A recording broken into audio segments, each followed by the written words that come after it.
Chani is a member of the Fremen, the native people of the desert planet Arrakis. She explains that since before she was born the planet has been ruled by the cruel Harkonnens who have grown obscenely rich harvesting the psychogenic spice melange. The Fremen have been trying to expel the Harkonnens, but to no avail.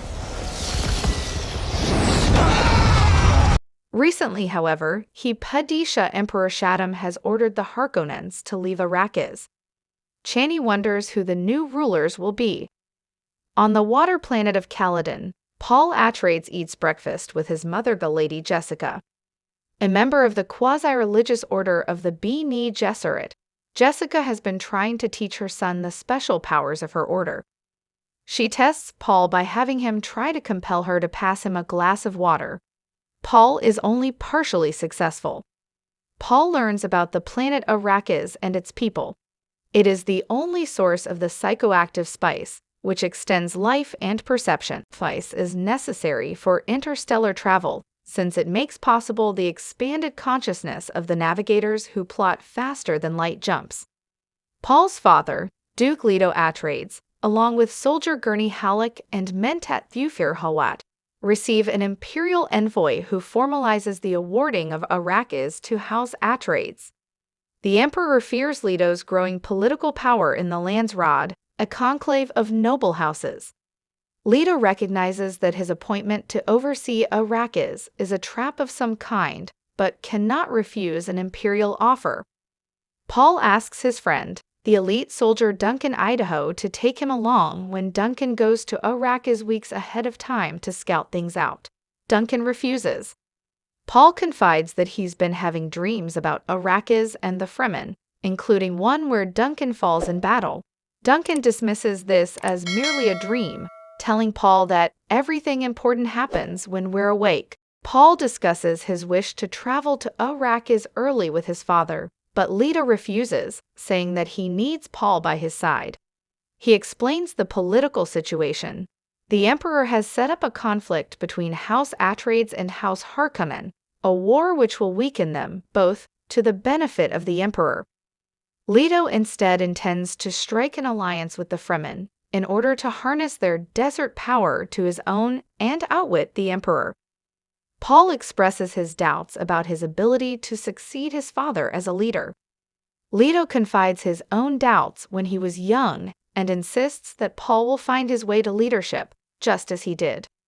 Gurney has a sparring session with Paul, insisting that the boy must be more wary about the danger posed by the Harkonnens and more ruthless in battle. Paul begins to have dreams of Chani. Jessica's Bene Gesserit superior, Reverend Mother Gaius Helen Mohiam, arrives on Caladan to test Paul. Before the meeting, he is inspected by Suck Dr. Wellington Yue, who warns Paul that the Bene Gesserit have their own agenda. Mohiam puts Paul through the test of the Gaun Jabbar, using a poisoned needle and a pain-inflicting box to judge his character. After the test, Mohiam asks Paul about his dreams and whether they sometimes come true. Afterwards, Mohiam berates Jessica for producing a son for Duke Leto, rather than the daughters she had been ordered to produce. She accuses Jessica of thinking that her son might be the Cavis Ats Hatter-Ak, the fulfillment of a Bene Gesserit messianic prophecy. Jessica confirms this belief, and Mohiam warns her that Paul's abilities are not fully developed and that he might die in the coming trials. When Mohiam leaves, Paul confronts his mother about what Mohiam meant. Jessica explains that the Bene Gesserit have spent hundreds of years engaged in a selective breeding program to produce an unparalleled mind who can see both the past and the future. The Atreides arrive on Arrakis. When they disembark their ship, locals begin chanting something. Paul asks his mother, and she explains that it's a local prophecy of the Lisan Gabe, the voice from outer world, a prophesied messiah on Arrakis. Jessica says that they think Paul might be this figure, but Paul dismisses it as mere superstitions spread by the Bene Gesserit. Jessica hires a Fremen servant, shout-out Mapes. Mapes sees Jessica and Paul as a fulfillment of the Lisan Gabe and gives Jessica a dagger made from the tooth of Shai Halad, the immense sandworms which make the desert of Arrakis so dangerous. That night, Paul survives an assassination attempt by a hunter-seeker drone when Mapes enters the room, distracting it. Leto surveys his new domain and discovers that the Harkonnens have sabotaged much of the needed infrastructure. They decide to take the issue to the imperial arbiter of the transition, an ecologist named Lyot Kynes, who has resided on Arrakis for years. Duncan Idaho returns from several weeks, living with the Fremen. He reports to the Duke that the Fremen are unparalleled fighters who live in communities known as Scythes in the caverns beneath the desert. Duncan confirms Thufir Hawat's belief that there are many more Fremen than previously believed. The leader of one of these Scythes, Stilgar, has come to meet with Leto. Stilgar demands that the Outworlders not travel beyond the city except to mine spice. Leto refuses, but insists that the Scythes will remain inviolate and that Fremen will not be hunted while the Atreides rule. Paul invites Stilgar to stay, but he leaves. Duncan introduces the Atreides to some Fremen technology, including the moisture-saving stillsuits and thumpers, which are used to attract sandworms. Leto's party meets with Lyot Kynes to investigate the spice mining operations.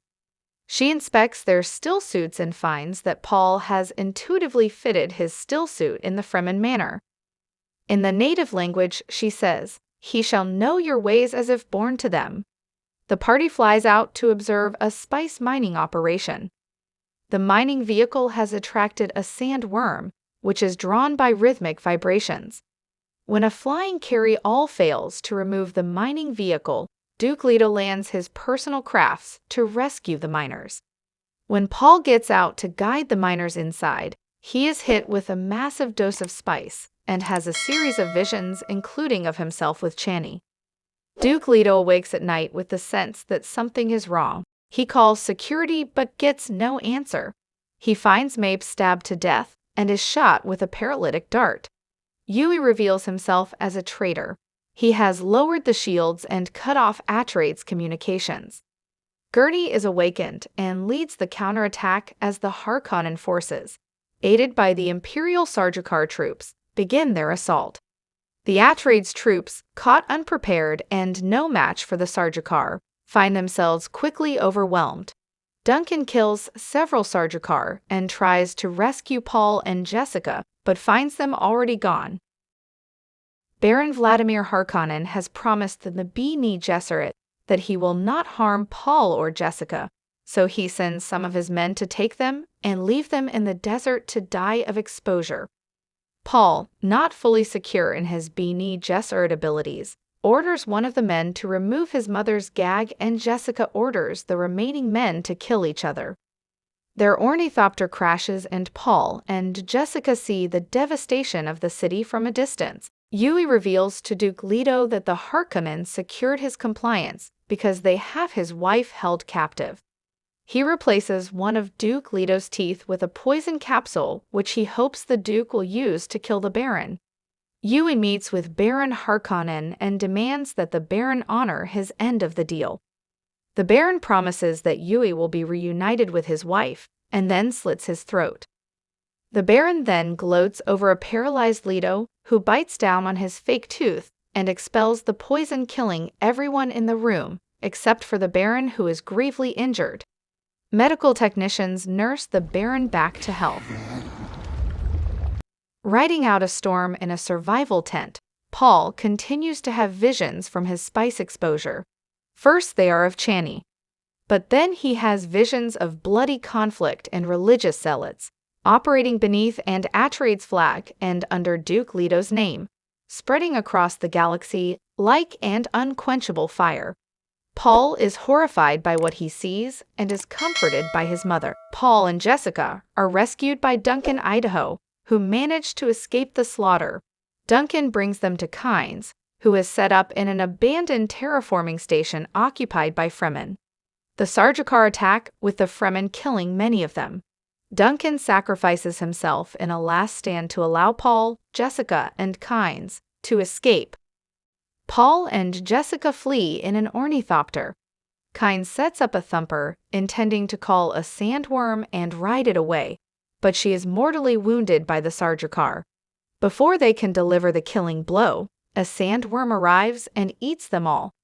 While piloting the ornithopter through a sandstorm, Paul has a vision of a Fremen man giving him advice.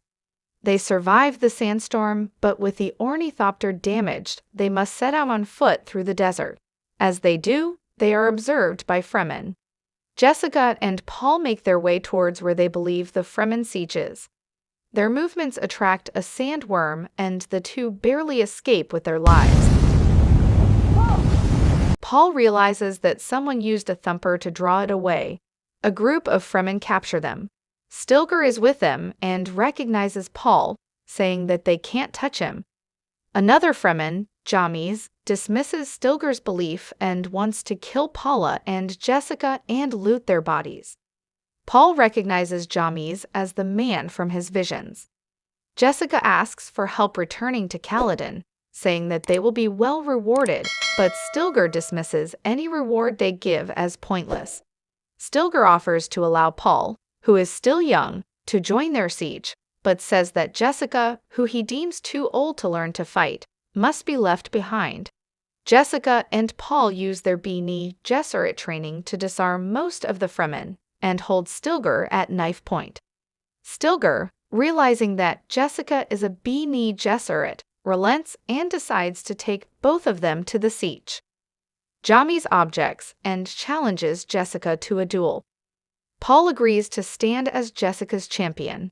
Chani, who is part of the party, takes pity on Paul, who she believes will die at Jamis' hand, and gives him a dagger made from the tooth of the sandworm, something that Paul had had a vision about. In the duel, Paul outclasses Jamis, repeatedly holding a knife to his throat and demanding that he yield. Stilgar informs him that Fremen duels are to the death, and Jessica says that Paul has never killed anyone before. Reluctantly, Paul kills Jamis. Satisfied, the Fremen take Paul and Jessica back to their siege. As they arrive, Chani tells Paul that this is only the beginning. Hope you enjoyed this video. Please hit the like button and subscribe to our channel. Press the bell icon for the next video. Thanks for watching.